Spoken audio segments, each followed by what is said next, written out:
Coucou à toutes et coucou à tous, donc me revoici pour une autre vidéo, Donc on va parler du fameux Nopu et Co-Wash. Alors je vous mentirai pas, j'ai mis vraiment du temps, voire des années à comprendre le principe du Co-Wash et du Nopu. Parce que moi quand je suis revenue en naturel, je crois, il y a 7 ans, oui, environ, oui, il y a 7 ans, ça fait 7 ans, ça va faire 7 ans en octobre que je suis naturelle. On nous parlait sur le forum Boucle et Coton et Cheveux Ébène du Nopu, du Lopu et du Pou. Donc Nopu, ça veut dire sans shampoing, Lopu, ça veut dire peu de shampoing et Pou, c'est shampoing. Et à cette époque-là, on ne parlait pas de co-wash. Ok, donc quand le terme co-wash est arrivé, dans ma tête, c'était c'est du Nopu le co-wash. Pourquoi ils appellent ça co-wash? C'est quoi la différence? C'est quoi machin? Et concrètement, j'ai commencé à comprendre que tout simplement, le Nopu, ça consiste à laver ses cheveux sans shampoing et le co-wash, tout simplement, est une méthode de Nopu. Vraiment, vraiment, on va dire, Jessica, t'as mis du temps à comprendre. Non, concrètement, oui, j'ai mis du temps à comprendre. Et le pire dans tout ça, c'est que le Nopu enrobe des multitudes de styles de lavage qui n'utilisent pas de shampoing. Donc je vais faire un petit récapitulatif de toutes les méthodes de Nopu que vous pouvez avoir concrètement, que vous pouvez utiliser concrètement. La première méthode est celle que j'ai connue, et d'ailleurs c'est à cause de cette méthode que j'ai eu du mal à différencier le Nopu du co-wash, etc. C'est tout simplement l'utilisation d'un après-shampoing. Mais par contre, l'après-shampoing doit être assez spécifique. Comme vous n'utilisez pas de shampoing pour bien laver vos cheveux, parce que pour moi, un bon lavage de cheveux, ça se fait quand même avec un bon shampoing. Pour faire un Nopu avec l'après-shampoing, il faut utiliser un après-shampoing qui ne contient pas de silicone et de mineral oil, parce que malheureusement, l'après-shampoing tout seul ne lave pas les cheveux. Donc j'ai été adepte, mais pas très longtemps, de cette méthode-là. Mais j'ai lâché l'affaire parce que je trouvais que ça lavait pas mes cheveux, mon cuir chevelu était bizarre. Bref, j'ai vite compris que cette méthode n'allait pas à mes cheveux et surtout à mon cuir chevelu. Ensuite, à l'époque de Boucle et Coton et Cheveux Ébène, beaucoup de filles comme moi se retrouvaient dans une situation où elles ne trouvaient pas que leurs cheveux étaient propres après utilisation d'un après-shampoing. Ensuite est venue cette deuxième méthode de lavage de cheveux, la clarification avec du sucre de canne et du miel. Donc, la méthode consistait tout simplement à mélanger du sucre de canne avec du miel parce que le sucre de canne était supposé moins se dissoudre que du sucre blanc. Donc, vous mélangez votre sucre de canne et votre miel avec un peu d'eau. Ça vous fait une espèce de pâté, ça dépend de la consistance que vous voulez, mais fallait faire très attention à notre consistance parce que le miel sur les cheveux crépus, frisés, ça fait des terribles dégâts. Donc il fallait avoir une texture pas épaisse mais pas liquide non plus, il fallait vraiment avoir l'entre-deux pour éviter d'avoir les cheveux qui sont collés par le miel. Donc sucre de canne, miel, un peu d'eau, cuir chevelu pour frotter, pour déloger les résidus et tout ce qui s'est camouflé, tout ce qui s'est tassé sur le cuir chevelu. Mais personnellement, j'avais vraiment pas l'impression que ça marchait parce que le temps que, même à l'époque où j'avais pas beaucoup de cheveux, mais j'avais commencé à avoir du volume, juste je pense ça de cheveux, c'était assez fastidieux pour avoir le temps de mettre le sucre de canne partout avant que tout se fonde, parce que le sucre de canne, mine de rien, ça fond moins vite que le sucre blanc, mais ça fondait quand même. Donc, j'étais pas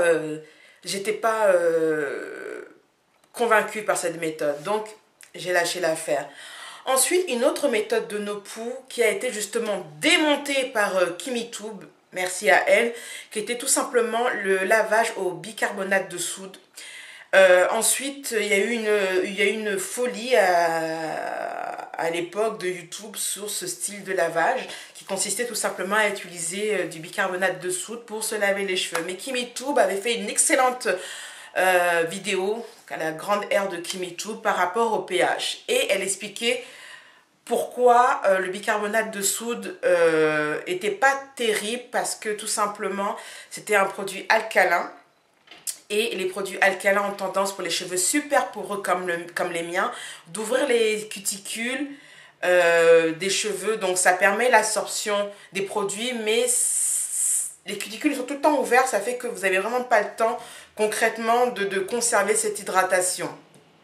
Autre chose, c'est par contre cette méthode, ce que Kimitube expliqué, par contre cette méthode est très très bien pour les personnes qui ont un pH de cheveux peu poreux. Vraiment, pour eux c'était vraiment the produit, mais sinon pour les autres comme moi, c'était pas top. Mais Kimitube aussi a expliqué qu'il fallait faire très attention avec cette méthode parce que, quatrième méthode, je ne sais même plus à quel numéro j'étais de méthode, parce qu'il y avait à l'époque une autre méthode de lavage de cheveux qui était le vinaigre de cidre. Personnellement, moi j'utilise le vinaigre de cidre pour fermer mes cuticules, mais pas pour laver mes cheveux. Et à cette époque-là, Kimitube, je crois que c'est même Kimitube qui a popularisé cette méthode de lavage avec le vinaigre de cidre. Certaines youtubeuses utilisaient le vinaigre de cidre pour clarifier leurs cheveux. Mais pour revenir au bicarbonate de soude, Kimitube avait expliqué sur sa vidéo qu'il fallait faire hyper attention entre le mélange de bicarbonate de soude et de vinaigre de cidre. Elle avait fait même un test où elle montrait le mélange des deux produits et l'effet de ces deux mélanges a été explosif. Et concrètement, j'aimerais pas avoir ça dans mes cheveux. Ça avait fait une espèce de mousse qui montait, qui montait. Et franchement, je sais pas, le match des deux pH, je sais pas vraiment qu'est-ce que ça fait. En tout cas, moi, je suis pas chimiste, donc je sais vraiment pas concrètement quel effet ça peut faire sur vos cheveux.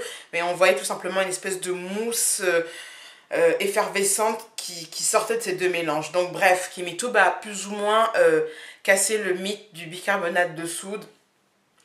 Et depuis, je vois plus beaucoup de youtubeuses ou de blogueuses utiliser ce style de lavage de cheveux.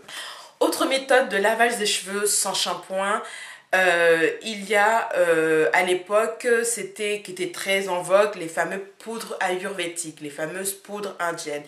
Et dans cette liste de poudres ayurvédiques, il y avait deux shampoings qui étaient le Erita et le Shinkankai.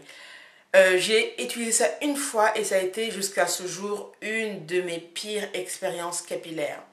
J'ai eu les cheveux secs, emmêlés et les yeux rouges, ils étaient irrités.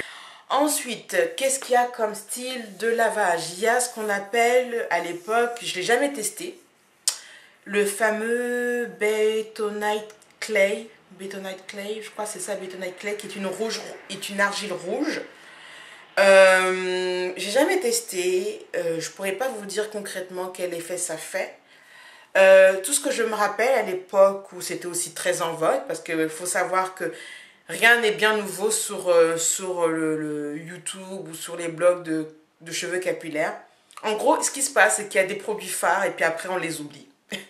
Et il y a plein de produits comme ça qu'on a oubliés et qu'on n'en parle plus parce qu'il y a d'autres produits qui les remplacent entre parenthèses. Et le Bentonite Clay lave les cheveux et en même temps fait masque. Certaines personnes disaient qu'elles avaient des sensations de picotement au niveau du cuir chevelu en utilisant le Bentonite Clay. Ça se pourrait, je sais pas, ça dépend si les gens ont un cuir chevelu, comment dire ça, un cuir chevelu sensible ou pas. En tout cas, moi je l'ai jamais testé donc je pourrais vraiment pas vous dire et je ne compte pas tester, je sais pas, ça m'a jamais parlé plus qu'autre chose. Je préfère encore utiliser encore une autre méthode de lavage, le rassoul ou le gassoul, parce qu'au Québec ils disent le gassoul. Donc le rassoul, qui est aussi comme le Bentonite Clay, à la fois un produit lavant mais en même temps un produit masque. Moi je l'aime bien franchement, mais je le préfère vraiment en masque plus que en produit lavant, en eau poux, parce que normalement, si vous savez ou si vous ne savez pas, c'est que le rassoul est un produit astralant, c'est-à-dire que ça va aspirer ou attirer tout le gras. Et pour ma part, le peu de sébum qu'on a pour nos cheveux, j'ai envie de le garder au maximum, on va dire. Et j'ai préféré l'utiliser avec un après-shampoing parce qu'à l'époque, j'étais encore plus ou moins dans cette situation de Lopou où on utilise le shampoing juste pour clarifier, et puis le reste du temps, c'était Rasoul. Et je l'ai utilisé plusieurs fois avec l'après-shampoing. J'ai même fait une vidéo qui date maintenant. Personnellement, je le préfère, comme j'ai dit, je le préfère en tant que masque et beaucoup moins en tant que produit lavant, mais vous pouvez aussi utiliser le fameux Rasoul pour vous laver les cheveux. Ensuite vient les fameux produits co-wash. Alors, tout comme les après-shampoings, faites super attention, ne vous faites pas avoir, soyez des consommatrices intelligentes. Prenez le temps, franchement, même si c'est chiant, de lire vos ingrédients parce qu'il y a tellement de produits maintenant qui sont appelés co-wash et qui, dans le fond, ne sont pas du tout adaptés à votre routine ou, voilà, concrètement à vos routines. Parce que quand vous utilisez les méthodes de NoPoo pour laver vos cheveux, il faut que vous ayez concrètement une routine clean, c'est-à-dire pas de produits contenant du silicone, pas de produits qui contiennent des mineral oil parce que les méthodes de NoPoo vont pas laver vos cheveux en profondeur. Le meilleur lavage de cheveux en profondeur reste le shampoing. C'est pas une blague. Faites vraiment attention à vos produits quand vous avez une routine de NoPoo, ok? Parce qu'il y a quelques années, African Export, qui est une youtubeuse qui est plus ou moins quand même pas mal populaire sur YouTube, avait fait une vidéo où justement avait fait une vidéo où elle venait juste de co-wash ses cheveux. Mais African Export n'est pas une youtubeuse qui est très portée sur les ingrédients, elle utilise tout. Et African Export avait fait un co-wash et ses oreilles, son cou, son devant étaient dégueulasses. C'est-à-dire qu'elle a fait un co-wash par-dessus des cheveux qui étaient mazoutés de je ne sais quoi. C'était dégueulasse. Je n'ai pas osé à cette époque-là laisser un commentaire en disant à African Export, lave ta tête est sale. C'était vraiment dégueulasse. C'était vraiment dégueulasse. Et pour cette vidéo, ce qu'elle a fait en plus, c'était de rajouter du produit coiffant. Je ne sais plus quel produit coiffant c'était. En plus, je pense que ça devait être un produit justement coiffant contenant des mineral oil. Elle venait de faire un co-wash. Sa tête n'était pas propre parce qu'on voyait encore plein de résidus. C'était vraiment... J'ai pas vraiment compris le but de cette vidéo, mais en tout cas ça montrait l'importance de faire un shampoing quand vous utilisez des produits contenant des ingrédients qui étouffent ou enrobent vos cheveux. En tout cas, je me rappelle, c'est que cette vidéo avait tourné sur Facebook, sur les groupes de cheveux naturels, et c'était... Donc, pour revenir au principe du co-wash, mais co-wash le produit, c'est-à-dire les produits industriels que les compagnies nous vendent, lisez vos ingrédients. Par exemple, j'ai acheté la gamme d'ORS pour cheveux naturels qui était Curl Unleashed.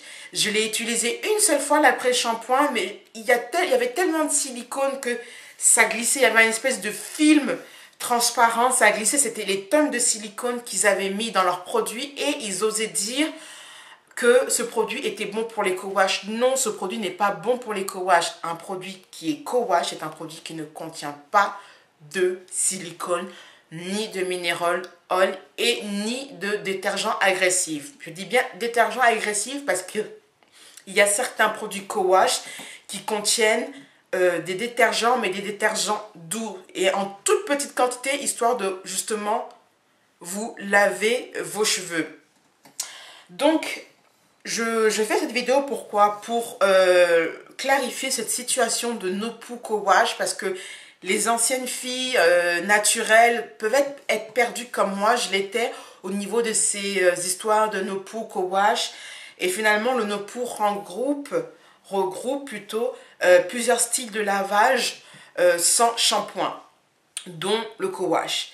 Et ce qui m'amène vers vous, c'est que là, le beau temps arrive là...